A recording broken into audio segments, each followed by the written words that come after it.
Damn it. ఏంటిటా కుండబద్దలు కొడతా అత్త.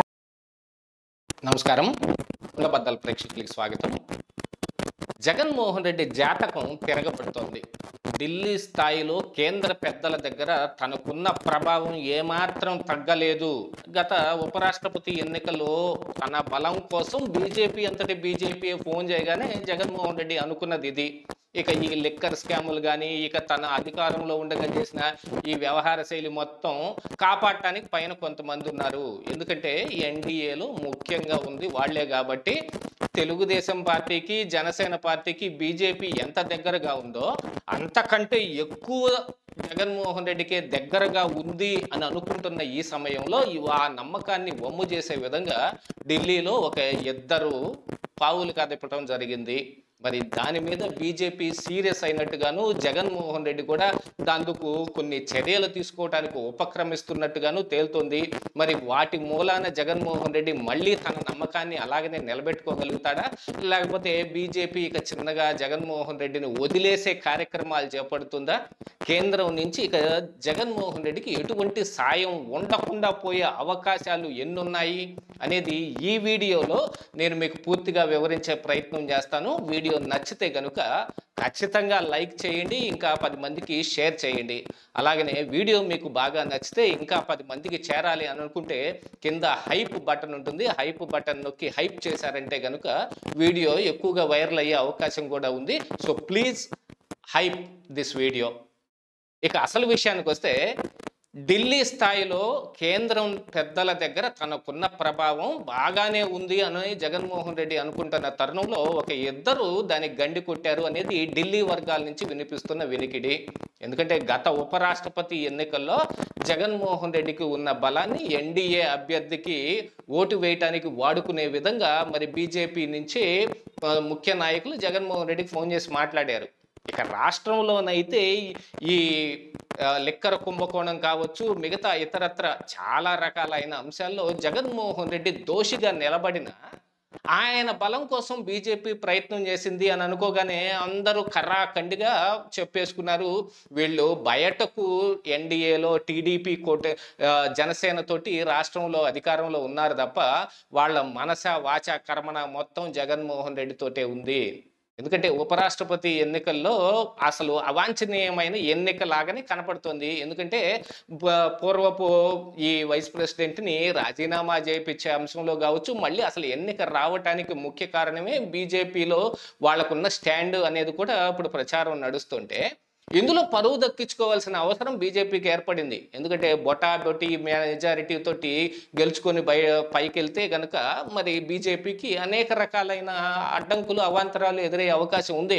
ప్రతిపక్ష ఇండీ కూటమి నుంచి బాగా గట్టిగా రిటార్ట్ వచ్చే అవకాశం కూడా ఉంది. ఆల్మోస్ట్ ఇప్పుడు 450 పైచులకు ఓట్లు సాధించటం కోసం డిఎంకే స్టాలిన్కి ఫోన్ చేశారు, జగన్మోహన్ రెడ్డికి ఫోన్ చేశారు, మరి బిజు జనతాదళ్ వాళ్ళకి ఫోన్ చేయటం జరిగింది. దీంతో పాటుగా మరి ఇక్కడ టీడీపీ, అక్కడ జేడీయూ, ఆల్రెడీ కూటమిలో ఉన్న ఈ సభ్యులు మొత్తాన్ని బాగా మేనేజ్ చేసుకొని వాళ్ళకు కావాల్సినవి అన్నీ ముందుగానే ఇచ్చి ఓటు వేసుకునే విధంగా చేసుకున్నారు. దీంతో మరి జగన్మోహన్ రెడ్డి బలంతో అసలు 450 మార్కు దాటింది అనేది కూడా అందరూ అనుకుంటున్న అంశం. ఎందుకంటే ఆయనకున్న 8 మంది లేకపోతే మరి 453 ఎన్నో వచ్చాయి, దానికి దిగువనే ఉండిపోయేది. 450 కూడా రాలేదు అని అనుకుంటే బొటాబొటి అత్యవసర మార్కులతో పాస్ అయిన వాళ్ళకి మళ్ళీ చూస్తారు అనేది కూడా అందరూ చర్చించుకునే అవకాశం ఉంది. దీనికి గాను జగన్మోహన్ రెడ్డిని కోరుకున్నారు. కానీ ఒక ఇద్దరు జగన్మోహన్ రెడ్డికి అటు బీజేపీకి దెబ్బేసినట్టుగాను, ఒక ఇద్దరు ఎంపీలు ఇండీ కూటమికి ఓటేసినట్టుగా మరి ఒక సమాచారం అయితే ఇప్పుడు బీజేపీ దగ్గర ఉందట. వాళ్ళు దాని గురించి వాళ్ళ పేర్లతో సహా జగన్మోహన్ రెడ్డిని నిలదీసే స్థాయికి వచ్చారు. ఆ ఇద్దరు ఎందుకు వేయలేదు ఓటు, ఆ ఇద్దరు ఎందుకని ఇండీ కూటమి వైపు వెళ్ళారు, ఇది నువ్వు ఆడుతున్న గేమా లేకపోతే ఆ ఇద్దరు సొంతగా నిర్ణయం తీసుకున్నారా? ఎందుకంటే వైఎస్ఆర్ కాంగ్రెస్ పార్టీలో జగన్ ఇస్ ద సుప్రీం అంతే. ఇక జగన్మోహన్ రెడ్డి ఏం చెబితే అది జరగాల్సింది తప్ప ఎవరు సొంత నిర్ణయం తీసుకునే అవకాశమే లేదు. కాకపోతే ఇప్పుడు పరిస్థితులు మారిపోతున్నాయి. 11 సీట్లకే పరిమితం అయిపోయిన తర్వాత తనకి ప్రతిపక్ష హోదా రాదని తెలిసినా కూడా ఇవ్వందే నేను అసెంబ్లీకి రానని మంకుపట్టు కూర్చొని ఉంటే మిగతా 10 మంది ఎమ్మెల్యేలు జగన్మోహన్ రెడ్డి పోతే పోనీయండి, మేము మాత్రం అసెంబ్లీకి వస్తాం, ఈ బై ఎలక్షన్కి మేము సిద్ధంగా లేము అనే సంకేతాన్ని వాళ్ళు జగన్ ముందే వ్యక్తపరిచినప్పటికీ గాను ఇక రేపు అసెంబ్లీ సమావేశంలో తేలబోతోంది. ఎందుకంటే ఓ పక్కన జగన్మోహన్ రెడ్డి కోసమే అసెంబ్లీకి వచ్చి ప్రశ్నించి అక్కడ పోరాటాలు ఇవన్నీ చేసినప్పటికీ జగన్ ఆదేశాలని బేఖాతరు చేసి అసెంబ్లీకి వెళ్ళటం. ఎందుకంటే వస్తే ఇస్తే పులివెందుల ఒక్క చోట మాత్రమే బై ఎలక్షన్ రావాలి తప్ప మిగతా ఎక్కడ రాకుండా వాళ్ళు ప్రయత్నాలు చేస్తున్నట్టు కనపడుతోంది. దీంతో పాటుగా ఇప్పుడు లోక్సభ ఎంపీలు అది ఆల్రెడీ మీకు తెలిసిందే, ఒక మిథున్ రెడ్డి ఆల్రెడీ లిక్కర్ కుంభకోణంలో అరెస్ట్ అయ్యి జైల్లో ఉన్నాడు.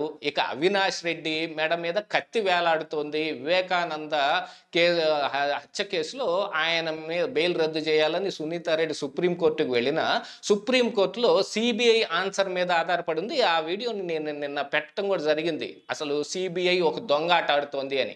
ఈ బీజేపీ ఈ ఉపరాష్ట్రపతి ఎన్నికల్లో జగన్మోహన్ రెడ్డి బలం కోసం ఆ దొంగాట ఆడటం మొదలుపెట్టారు. అంతా ఓపెన్ సీక్రెట్.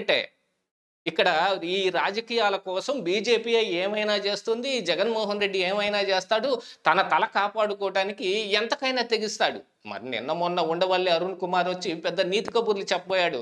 అసలు నిన్ను ఓడించిన వాళ్ళకి నువ్వు నీ బలాన్ని అందించాల్సిన అవసరం ఏముంది అని ఆయన నంగనాచిలాగా ప్రశ్నించాడు. ఆయనకి తెలీదా జగన్మోహన్ రెడ్డి మీద ఉన్న సిబిఐ కేసులు కావచ్చు, ఈడీ కేసులు కావచ్చు, కొత్తగా ఇప్పుడు వస్తున్న లిక్కర్ కేసు కావచ్చు, వివేకానంద రెడ్డి హత్య కేసు కావచ్చు, కోడికత్తి కేసు కావచ్చు, ఇన్ని కేసులు ఉంటాయి.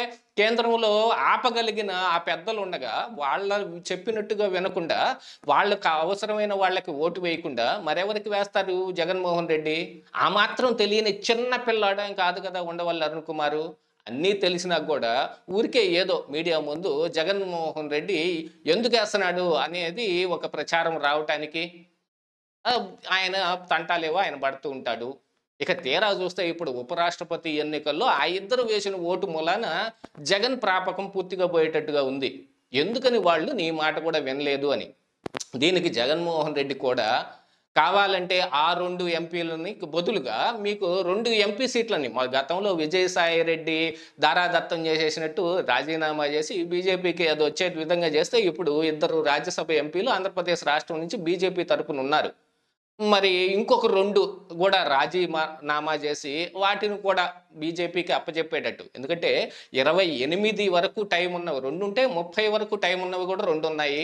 అందులో ఏది సుదీర్ఘమైన కాలం టైం ఉన్నదో చూసి ఆ 2 ఎంపీలని త్యాగం చేయటానికి జగన్మోహన్ రెడ్డి సిద్ధపడిపోయాడు. బీజేపీ ప్రాపకం మెయిన్ అని అనుకుంటూ ఉన్నాడు అనేది ఈరోజు బయటకు వస్తున్న సమాచారం. యాతావాతా చూస్తే బీజేపీ తనకు కావలసిన చోటల్లా జగన్మోహన్ రెడ్డితో రాజకీయ క్రీడాడుతూ ఉంటే మనకేమీ తెలియదు, మన రాష్ట్రం కోసం మేము అందరితోటి సర్దుకొని పోతామని చెప్పి యువతలు టీడీపీ జనసేన మరొక నాటకం ఆడుతున్నట్టుగా కనపడుతోంది.